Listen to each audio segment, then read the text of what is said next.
Hello everyone. सो आज की हमारी ट्रिक है method of substitution and this is trick number 4 ना। 3 tricks we have already done. तो चलिए क्वेश्चन करना स्टार्ट करते हैं एंड देखते हैं कि कॉम्प्लेक्स नंबर में हम किस तरह से कॉम्प्लेक्स क्वेश्चंस को भी बाय सब्स्टिट्यूशन कितना इजीली कर सकते हैं। ठीक है, तो चलिए स्टार्ट करते हैं। This is question number 7। 6 question we have already done in our previous videos. तो क्वेश्चन कुछ ऐसा है, if z is equal to x plus iota Y.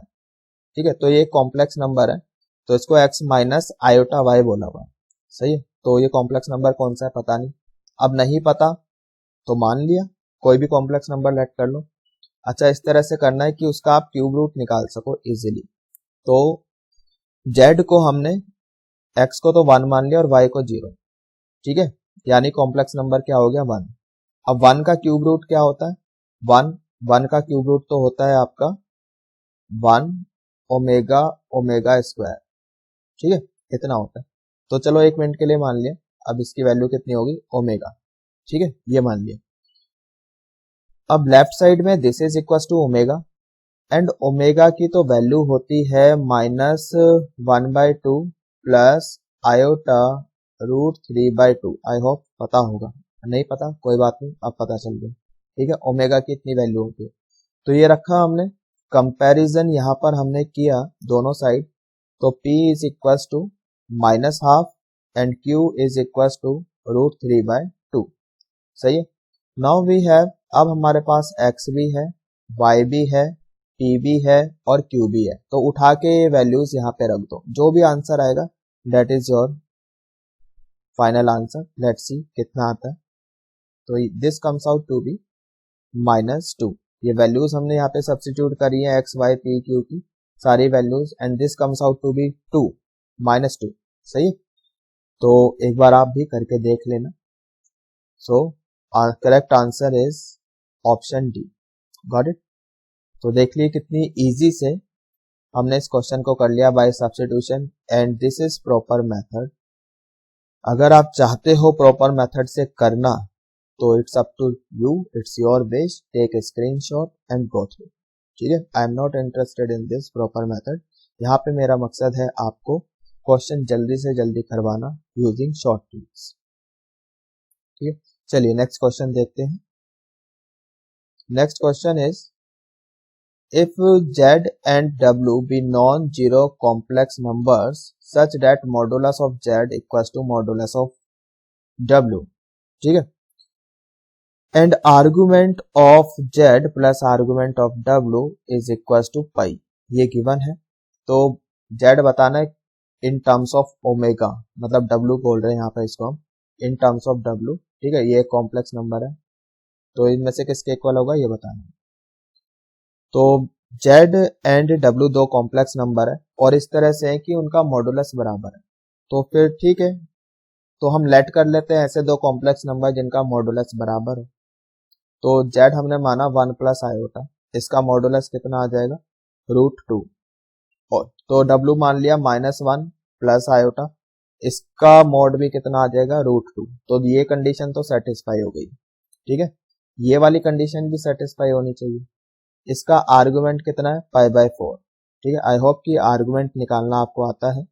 तो इसका आर्गुमेंट है π/4 और w का आर्गुमेंट कितना आ जाएगा 3π/4। सेकंड क्वाड्रेंट का कॉम्प्लेक्स नंबर है आपका, तो यहाँ पे 3π/4 आ जाएगा।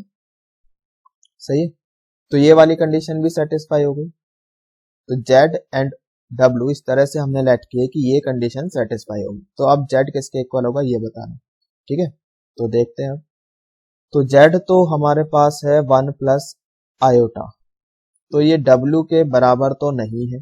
w तो हमारे पास क्या है -1 प्लस आयोटा, इसके बराबर तो नहीं है।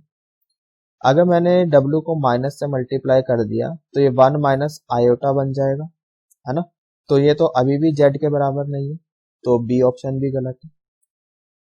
अगर मैं w का कॉन्जुगेट ले लूं, ठीक है, इसका अगर मैं कॉन्जुगेट ले लूं तो -1 माइनस आयोटा हो जाएगा। ये तो अभी भी z के बराबर नहीं आया, तो ये भी गलत है। अब अगर मैं कॉन्जुगेट को माइनस से मल्टीप्लाई कर दूं तो ये 1 प्लस आयोटा बन जाएगा which is equal to z, है ना। तो option D is correct one. I hope it is clear, समझ में आ गया है। ठीक है, काफी अच्छा क्वेश्चन है। चलिए नेक्स्ट क्वेश्चन देखते हैं। Next question is mod of z equals to 1 and z is not equals to plus minus 1. Then all the values of z over 1 minus z square lies on. तो options आपके पास हैं, you can see on the screen. चलिए करना start करते हैं। अब z एक complex number है जिसका मॉडुलस 1 है, ठीक है, और यहाँ पे बोला है z is not equals to plus minus 1, बस इसके इक्वल नहीं होना चाहिए। तो कोई भी हमने कॉम्प्लेक्स नंबर लेट कर लिया जिसका मॉडुलस 1 है, तो सिंपलेस्ट कॉम्प्लेक्स नंबर जिसका मॉडुलस 1 है वो उसको हम ले सकते हैं आयोटा या फिर माइनस आयोटा। ठीक है, तो हमने तो आयोटा ले लिया। अब ये आयोटा उठा के हमने इस वाले एक्सप्रेशन में रखा, तो this comes out to be iota over 1 minus iota square, that is iota over iota square की वैल्यू होती है -1, तो वी गेट 2। और ये तो आपका एक प्योरली इमेजिनरी नंबर है, ठीक है, it's a purely imaginary complex number. तो इसका मतलब है अब जो प्योरली इमेजिनरी कॉम्प्लेक्स नंबर है तो वो तो इमेजिनरी एक्सिस पर लाई करेगा, यहाँ पर कहीं, ठीक है, तो that is Y axis. So this is your correct answer, option D सही है। I hope it is clear, समझ में आ गया है। चलिए नेक्स्ट क्वेश्चन देखते हैं। Next question is, if alpha and beta are different complex number with such that modulus of beta is equals to 1 and we have to tell the value of this expression, you can see on the screen, modulus of beta minus alpha over 1 minus conjugate alpha beta, सही है, इसकी value निकालनी है। तो beta एक ऐसा complex number है जिसका मॉडुलस 1 है, तो फिर हमें ये लेट करना पड़ेगा। तो लेट कर लेते हैं, तो बीटा को हमने माइनस आयोटा ले लिया 1 मिनट के लिए। अब अल्फा एंड बीटा दो डिफरेंट कॉम्प्लेक्स नंबर है, तो अल्फा भी एक कॉम्प्लेक्स नंबर है तो उसे भी लेट कर लेते हैं, सही है, एक सिंपलेस्ट कॉम्प्लेक्स नंबर लेट करना है, तो इसको हमने आयोटा मान लिया। गॉट इट, ये चीज समझ में आ गई। चलिए अब ये आयोटा और माइनस आयोटा यहाँ पे उठा के वैल्यू रख दो, बस जो भी आएगा डेट इज योर आंसर, सही है। I hope it is clear. तो रख के देख लिया हमने, माइनस आयोटा, ठीक है, ये कितना हो जाएगा आपका, ये हो जाएगा -2 आयोटा। नीचे रखा आपने, वी गेट 1 माइनस अल्फा कितना था आयोटा, इसका कॉन्जुगेट कितना हो जाएगा माइनस आयोटा, ठीक है, और बीटा कितना माइनस आयोटा, दोनों को मल्टीप्लाई करोगे you will get iota square, so minus iota square whole mod, so we get -2 iota, iota square -1 होता है, तो ये 2 हो गया, ये कैंसल, माइनस आयोटा का मोड कितना हो गया 1, है ना, तो बस ये आंसर है आपका 1, सी ऑप्शन, सही है, समझ में आ गया। तो इस तरह से जो हम सब्स्टिट्यूशन कर रहे हैं, कॉम्प्लेक्स नंबर को लेट कर रहे हैं, बेसिक आइडिया हमारा यही है ना, एक अननोन कॉम्प्लेक्स नंबर दिया हुआ है उसको हम सब्स्टिट्यूट कर रहे हैं, अपनी मर्जी से कुछ भी रख रहे हैं, और इस तरह से रख रहे हैं कि जो क्वेश्चंस में कंडीशंस गिवन है वो सेटिस्फाई हो जाए। Got it. चलिए नेक्स्ट क्वेश्चन देखते हैं। 11th question, modulus of z is 1 and this complex number z is not equals to -1। तो ये बस कॉम्प्लेक्स नंबर आपका -1 नहीं होना चाहिए, बाकी कुछ भी हो सकता है, और इस तरह से रखना है, इस तरह से हमें z लेट करना है कि उसका मॉडुलस 1 आ जाए। तो z को हमने आयोटा रख लिया, है ना, बहुत सिंपल कॉम्प्लेक्स नंबर है, इसका मॉडुलस भी 1 हो जाएगा। तो अब ये z आयोटा उठा के हमने यहाँ पे रखा, तो ये आपके पास आ जाएगा आयोटा -1 ओवर आयोटा +1, इसको आप रैशनलाइज करोगे सो यू विल गेट 1, ठीक है।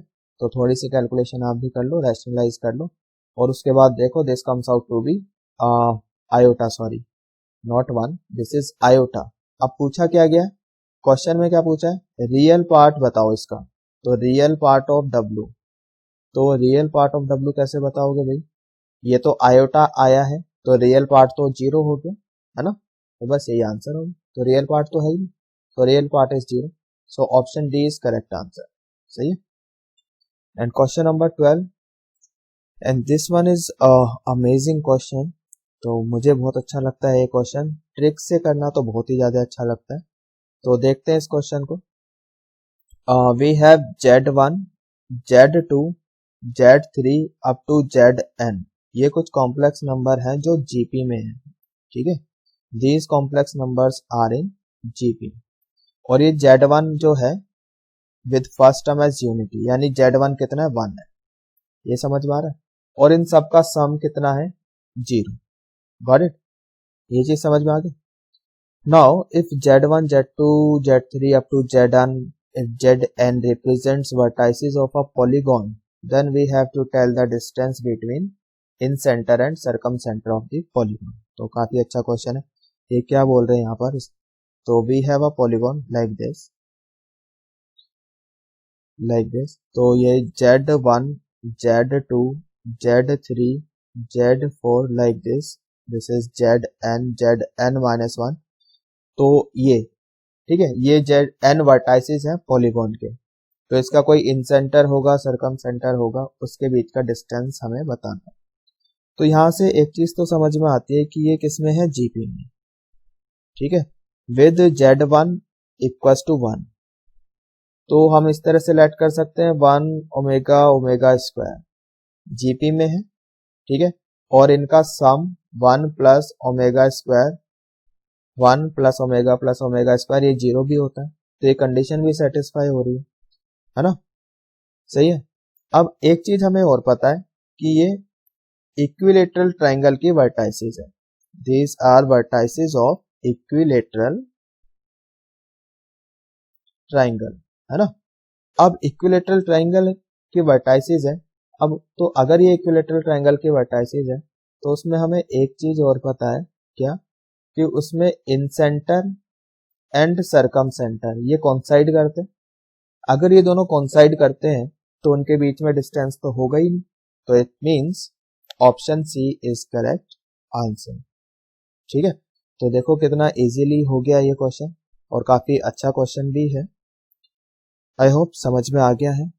So if you want to go through the proper method, तो it's your wish, take screenshot, this is proper method and this is short trick जो अभी मैंने आपके साथ डिस्कस करी, सही है। तो आई होप कि मजा आया होगा आपको इन क्वेश्चंस को करने में।